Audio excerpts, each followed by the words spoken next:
જય માતાજી, જય શ્રી કૃષ્ણ ફ્રેન્ડ્સ. તો આજે મેં ચૈત્રી નવરાત્રિના વ્રતમાં ખાઈ શકાય ને તેવી સાબુદાણાની ફુલકા રોટલી અને તેની સાથે ખવાય ને તેવું ચટપટું ટેસ્ટી એવી બટેકાની સૂકી ભાજી બનાવી હતી.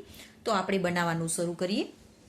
તો તેની માટે મેં અહીંયા 1 કપ જેટલા સાબુદાણા લઈ લીધા છે. મારે અહીંયા બારીક એવા નાના સાઇઝના જે આવે છે ને તે સાબુદાણા હતા. તમારી પાસે મોટા હોય ને તો પણ રેગ્યુલર જે આવે છે ને તે હોય ને તે પણ ચાલે. તો તેને આપણે પીસી લેવાનો છે અને તેનો આપણે પાવડર બનાવી લેવાનો છે. એકદમ આપણે જે રોટલીનો લોટ હોય તેવો તો ઝીણો લોટ નહીં થાય, થોડો કરકરો લાગશે તો પણ ચાલશે. હવે મેં અહીંયા પહેલેથી જ બટેકાને બાફી લીધા હતા અને ઠંડા કરી લીધા છે. તો મેં અહીંયા મીડિયમ સાઇઝના 1.5 જેટલું બટેકું લઈ લીધું છે. તો તેને આપણે આવી રીતે ખમણી લેવાના છે. ખમણાઈ જાય પછી જે આપણે પીસીને જે લોટ બનાવેલો છે ને સાબુદાણાનો તે એમાં નાખી દઈશું. જરૂર મુજબ મીઠું ને 1 ચમચી જેટલું આપણે તેલ નાખી દેવાનું છે અને બધાને મિક્સ કરી અને લોટ બાંધી લેવાનો છે. આમાં આપણે પાણીની બિલકુલ પણ જરૂર નહીં પડે, એમનેમ જ તમારો આ લોટ બંધાઈને તૈયાર થઈ જશે.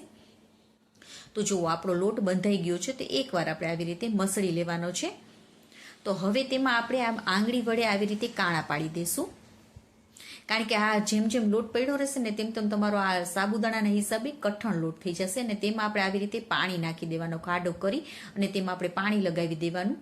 આખામાં પાણી લગાવી દેવાનું અને થોડી વાર માટે હવે આપણે તેને ઢાંકીને રાખી દઈશું. ત્યાં સુધી આપણે બટેકાની સૂકી ભાજી કરી લઈએ. તો તેની માટે મેં અહીંયા 2 ચમચી જેટલા તેલને ગરમ કરી લીધું છે. તેમાં આપણે જીરું નાખી દઈશું. જીરું સતળાઈ જાય એટલે એક મીડિયમ સાઇઝના ટમેટાને ઝીણું સમારી લીધું હતું તે નાખી દઈશું અને મીઠું અને હળદર સાથે નાખી દઈશું. હવે ટમેટા ગળી જાય ને ત્યાં સુધી તેને ચડવા દેવાના છે. હવે આપણે તેમાં 1 લીલું મરચું નાખી દેવાનું છે, સાથે ધાણા જીરુંનો પાવડર, લાલ મરચાંનો પાવડર, 1 ચમચી જેટલી ખાંડ અને 1 લીંબુનો રસ નાખી દઈશું. હવે આ બધાને પણ આપણે મિક્સ કરી લેવાનું છે અને 1 મિનિટ માટે તેને પણ આપણે કૂક કરી લેવાનું છે. ટમેટા થોડા આપણે આવી રીતે મેશ કરી લેવાના, જેથી કરીને તેની ગ્રેવી એકદમ સરસ થઈ જશે. હવે બટેકાને મેં પહેલેથી બાફી લીધા હતા, તેના ઝીણા કટકા કરી લેવાના છે, તે નાખી દઈશું.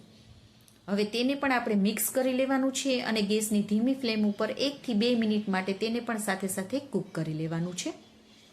તો છે ને એકદમ સરળતાથી તમે આ બટેકાની સૂકી ભાજી બનાવી શકો છો. અને જો તમારે સાબુદાણાની રોટલી ના બનાવી હોય તો આ બટેકાની સૂકી ભાજી તમે એમનેમ પણ ખાઈ શકો છો. તો આપણી બટેકાની સૂકી ભાજી તૈયાર થઈ ગઈ છે. તો હવે તેને આપણે થોડી વાર માટે સાઈડમાં રાખી દઈશું અને ત્યાં સુધી આપણે હવે રોટલી બનાવી લઈશું. તો જુઓ આપણો લોટ તૈયાર થઈ ગયો છે. થોડો આપણે કઠણ લોટ થઈ જશે. આવી રીતે તમે કરશો ને તો કઠણ લોટ તમને લાગશે.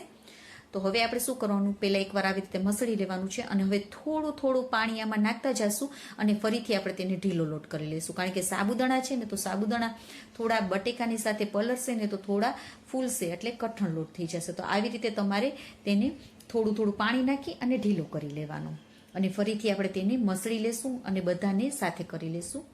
બહુ જ સરસ લાગે છે. ઠંડી થઈ જશે ને તો પણ ખાવાની ખૂબ મજા આવે છે આ રોટલી. તો હવે એક આપણે લુવો કરી લેવાનો છે અને આ ગરમા ગરમ ખાવાની ખૂબ જ મજા આવે છે. તો જ્યારે પણ તમે ખાવા બેસો ને, જમવા બેસો ને ત્યારે તમે આ ગરમા ગરમ રોટલી બનાવીને ખાવાની તો એકદમ ટેસ્ટી લાગે છે અને એકદમ કૂણી પોચી રૂ જેવી જ થાય છે. સાથે મેં અહીંયા સ્પ્રિંકલ, આપણે કોરા લોટ માટે મેં અહીંયા રાજગરાનો લોટ લઈ લીધો છે. તેને આપણે સ્પ્રિંકલ કરી અને આપણે રોટલી બનાવી લઈશું. તો કિનારી તો તમારે આની થોડી થોડી ફાટશે માટે આપણે પછી એક મોટું ઢાંકણું લઈ લેવાનું અને આવી રીતે કરી લેવાનું, જેથી કરીને એકદમ સરસ એવી ગોળ રોટલી તમારી બનીને તૈયાર થઈ જશે અને કિનારી પણ સરસ લાગશે. તો કિનારીથી આવી રીતે આપણે ઢાંકણા વડે આપણે એકદમ સરસ એવી ગોળ રોટલી કરવાની. તો બધી રોટલી તમારી એક સરખી થશે અને આપણે જેમ રોટલીને ચડવતા હોય તે રીતે જ આપણે રોટલીને ચડવી લેવાની. એક સાઈડથી થોડી ચડી જાય એટલે બીજી સાઈડ કરી લેવાની અને બધી કિનારેથી ને બધીથી આપણે એકદમ સરસ એવી બંને સાઈડથી ચડવા દેવાની. તો જો એકદમ સરસ એવી ફુલકા રોટલી તમારી આ બનશે અને એકદમ સોફ્ટ જ બનશે. તો તમે પણ એકવાર આ રીતે સાબુદાણાની રોટલી એકવાર જરૂરથી ટ્રાય કરજો, બધાને ખૂબ જ પસંદ આવશે. જે વ્રત નહીં કરતા હોય ને તેને પણ ખાવાની ખૂબ જ મજા આવી જશે.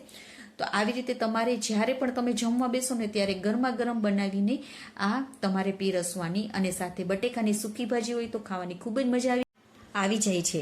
તો તૈયાર છે આપણી ગરમા ગરમ બટેકાની સૂકી ભાજી અને સાથે સાબુદાણાની ફુલકા ફુલકા પોચી રૂ જેવી રોટલી. તો તમે પણ એકવાર જરૂરથી ટ્રાય કરજો. વ્રત નહીં હોય તેને પણ ખાવાની ખૂબ જ મજા આવી જશે અને ગરમા ગરમ ખાવાની તો ખૂબ જ મજા આવે છે. અને જો તમને અમારી રેસીપી ગમી હોય તો પ્લીઝ લાઇક કરજો અને મારી ચેનલમાં નવા હોય તો સબસ્ક્રાઈબ પણ કરજો અને તમને મારી રેસીપી કેવી લાગી તે કમેન્ટ કરીને પણ કહેજો. ઓકે ફ્રેન્ડ્સ, તો આવી જ નવી નવી રેસીપીઓ સાથે આપણે ફરી મળીશું. ત્યાં સુધી બાય બાય, જય માતાજી.